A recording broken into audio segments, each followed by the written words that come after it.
श्याम के आंगन में नीम का एक बहुत पुराना पेड़ था, जिस पर मधुमक्खियों ने अपना छत्ता लगा रखा था।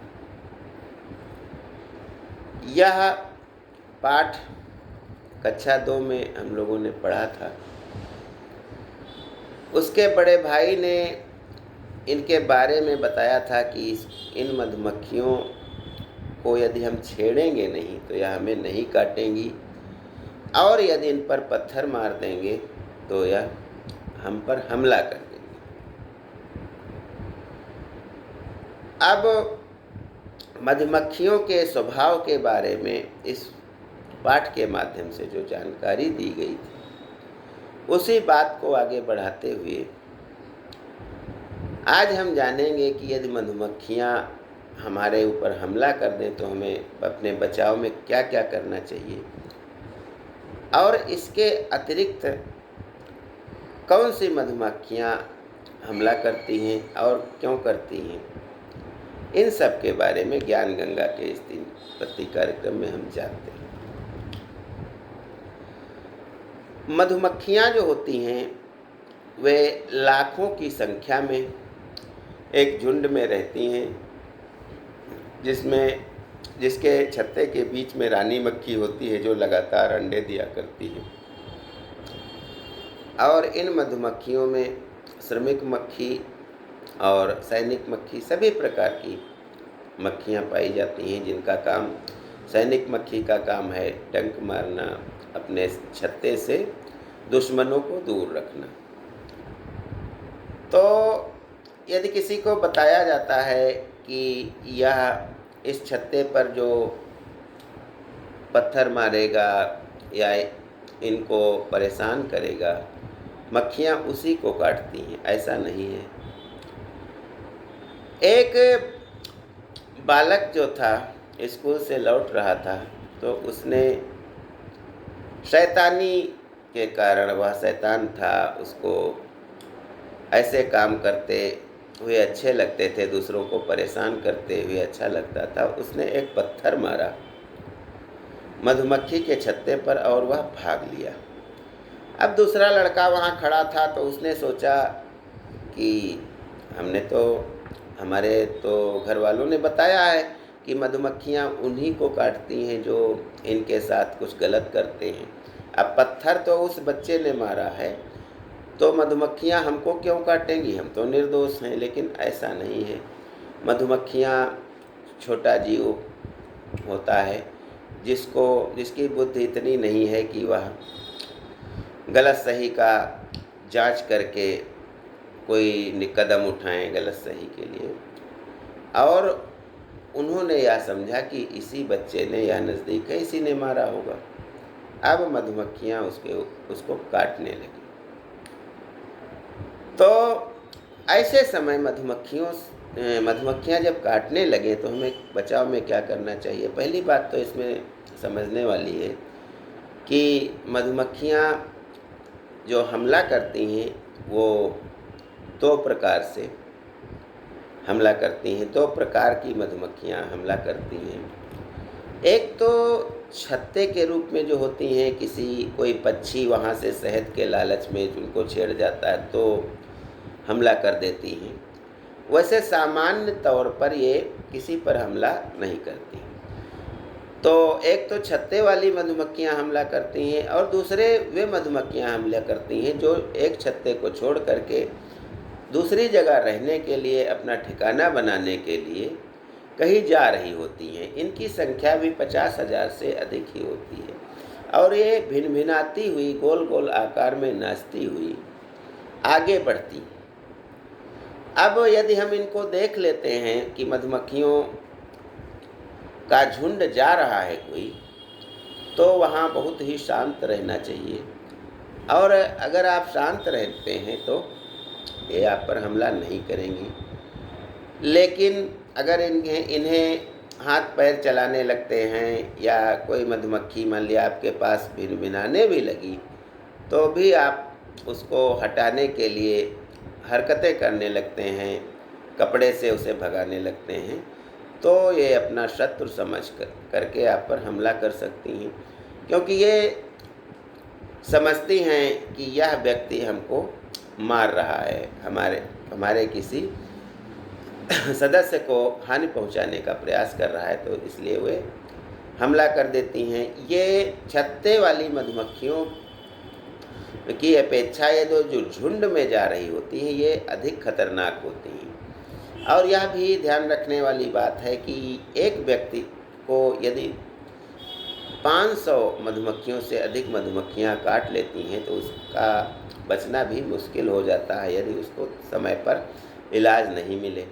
इसके अलावा कुछ मनुष्यों का शरीर मधुमक्खियों से एलर्जी रखता है, जिसके कारण कुछ मधुमक्खियां काटने पर भी ये आदमी की मृत्यु हो सकती है।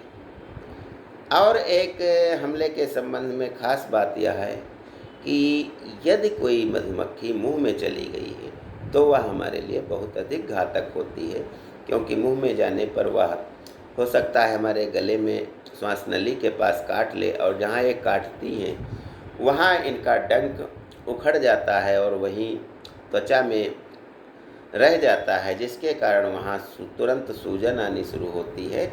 और सूजन ऐसी भी आ सकती है कि आपकी सांस रुक जाए, क्योंकि श्वास नली पतली होती है और उसमें यदि सूजन आ गई तो सांस लेने में असुविधा होगी और व्यक्ति मर जाएगा।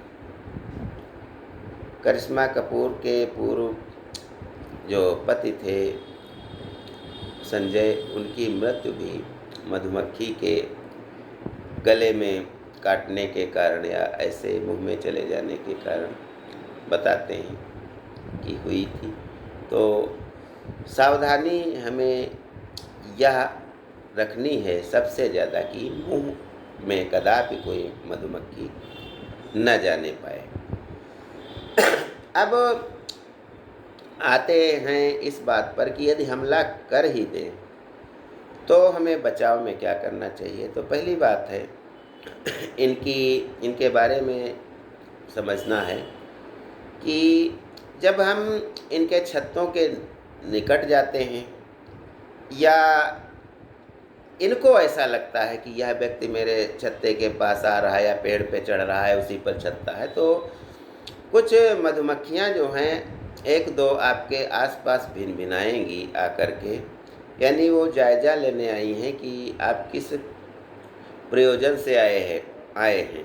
और यदि उनकी समझ में आ जाता है कि आप नुकसान करने के लिए आए हैं, तो वे तुरंत छत्ते में लौट जाती हैं और सैनिक मक्खियों को बता देती हैं, चुगली कर देती हैं कि यह व्यक्ति हमारे लिए हानिकारक है। और सैनिक मक्खियों को जब पता चलता है कि उन्हें उन मक्खियों से, श्रमिक मक्खियों से पता चल जाता है कि कोई व्यक्ति हानिकारक दिखा है इधर, तो वे बिना सोचे समझे हमला कर देती हैं, कोई चेतावनी नहीं देती। अब ऐसे में यदि हमला कर देती हैं तो हमें क्या करना चाहिए। तो इसके बारे में एक तथ्य यह भी है कि यह हमला जो करने वाली मधुमक्खियाँ होती हैं, यह 250-300 मीटर अपने छत्ते से दूरी तक आपका पीछा करती हैं। फिर जो है ये इनकी संख्या कम होने लगती है और ये वापस आने लगती हैं, क्योंकि सोचती हैं अब ये बहुत दूर तक निकल गया है, अब इस प्राणी से हमको कोई खतरा या हमारे छत्ते को कोई खतरा नहीं है। तो पहली बात तो है कि आपको तेज़ी से वहाँ से भागना। 20-25 किलोमीटर की रफ्तार से ये मधुमक्खियाँ उड़ सकती हैं, लेकिन आप यदि अधिक तेज़ी से वहाँ से भाग लेते हैं तो जाहिर है कि ये कुछ ही आपके पीछे पहुँच पाएंगी, बाकी ज़्यादातर वापस आ जाएंगी। इसके अतिरिक्त यदि आपके पास कोई झोला है या कोई और वस्तु है, तो उसको हवा में लहरा करके आप जब फेंक देंगे इधर उधर, तो ये मधुमक्खियाँ उसकी तरफ चली जाएंगी। और अगर 10 हैं आपके पीछे लगी, तो इसमें से जाहिर है कि 5 उस आपके द्वारा जो फेंकी गई वस्तु है उसकी तरफ चली जाएंगी और कम रह जाएंगी। इनसे बचाव के लिए पानी में घुसना तो बहुत हानिकारक होता है, क्योंकि यदि आप पानी में घुस जाएंगे तो ये ऊपर मंडराती रहेंगी और आप पानी के जीव तो हैं नहीं जो उसी में जा कर के रह लेंगे 10-20 मिनट। आप निकलेंगे जहाँ वहाँ फिर आप पर हमला कर देंगी, और यह हमला इतना घातक होगा क्योंकि आपका शरीर तो पानी में डूबा है, केवल मुंह और गले के ऊपर का हिस्सा ही निकलेगा, और तो उतने को ही ये टारगेट करेंगी और जगह जगह काटेंगी, हो सकता है मुंह में भी घुस जाए। तो पानी में घुसना हानिकारक बहुत हो सकता है, लेकिन कीचड़ में नहीं। आप कीचड़ में लोट-पोट लें और अपने शरीर पर यदि कीचड़ मल लेते हैं तो इनका डंक आपको नहीं लगेगा। कीचड़ सहायक हो सकता है। इसके अलावा आग जो होती है, आग में जो धुआं होता है उससे ये दूर भागती हैं। तो यदि कोई आप आग जलाने का या धुआं करने वाला सूखा खरपूस खरपतवार कुछ पा जाएँ या कोई अन्य व्यक्ति व्यवस्था कर दे, धुआं कर दे, तो ये वहाँ से भाग लेते हैं, क्योंकि धुएं में मधुमक्खी टिक नहीं पाती। अगला है, यदि आप तेज़ी से भाग रहे हैं, मधुमक्खियाँ पीछे पड़ी हैं, तो किसी कमरे में या जो भी पड़ोस में हो, आप उसमें घुस सकते हैं और ये प्रकाश में ही देख पाती हैं, अंधेरे में नहीं देख पाते हैं। तो अंधेरे हिस्से में यानी लाइट बंद कर दीजिए, या किसी अंधेरे हिस्से में यदि आप छुपते हैं तो ये आप इनके हमलों से सुरक्षित रह सकते हैं, बच सकते हैं। तो पानी में नहीं जाना चाहिए, तेज़ भागना चाहिए, कीचड़ में अपने को शरीर को लिपटा लेना चाहिए, और अंधेरे भाग की तलाश करनी चाहिए, धुआं करना चाहिए। तो इन उपायों से हम मधुमक्खियों के हमले से बच सकते हैं। ज्ञान गंगा में बस आज इतना ही। जय हिंद, जय भारत।